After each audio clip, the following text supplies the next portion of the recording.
मोहसिन साहब इहो ॿुधायो त इख़्तिलाफ़ राय त हूअं सभु रखंदा आहिनि, हर पार्टी जो हक़ आहे ऐं असांखे as a party Pakistan Peoples Party जा इख़्तिलाफ़ बि नज़र आया हिन बजट जे हवाले सां ऐं कुझु ॻाल्हियूं बि ॿुधण में आयूं नवीद कमर जूं ऐं शाज़िया तामरी साहिबा जूं।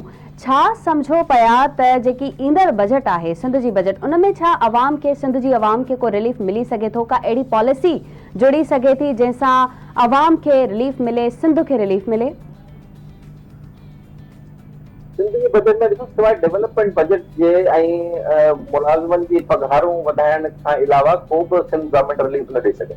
अच्छा, सिंध गवर्नमेंट जी असांजी सिंध जी जेका इकोनॉमी आहे ऐं हींअर जेका असांजी 500 अरब रुपया आहे जेको तव्हांखे ॿुधायो न त 1100 अरब रुपया सूबा वापसि कंदा, हिन में सिंध खे 500 अरब ॾियणा आहिनि। त 500 अरब रुपए जी असांजी डेवलपमेंट जी बजट आहे टोटल।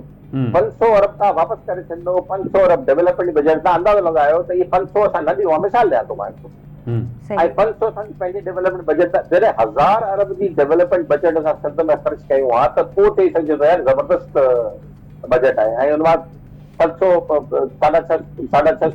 अरब रुपया ख़र्च थी वञनि हा त हे हिकिड़ी इकोनॉमिक एक्टिविटी जनरेट थिए हा सूबे में उहा कान थी सघंदी। उहा तव्हां 500 होॾा ॾेई छॾिया, 500 तव्हां पाण रखिया आहिनि जंहिंमां तव्हां 350-400 अरब रुपया ख़र्च करे सघंदव मैक्सिमम। किथे 700 अरब रुपया, किथे 400 अरब रुपया, तव्हां फ़र्क़ु त पवंदो न। मां तव्हांखे सॼो जी कैलकुलेशन करे ॾेई छॾी आहे त इहे ठेकेदार जॾहिं कमु कंदा, इंफ्रास्ट्रक्चर ठहंदो, उनजो ट्रिकल डाउन थींदो, हेठां माण्हुनि खे पैसा मिलंदा, उहे तव्हां ॿीड़ा थियणा हुआ जेके 100-2 लख माण्हुनि खे मिलणा हुआ उहा लख माण्हुनि खे मिलंदा। उनमें बेरोज़गारी बि वधी सघे थी। हिन में मूंखे नज़र अचे थो थींदो नई सेक्टर में जेके माण्हू कमु कनि था उन्हनि खे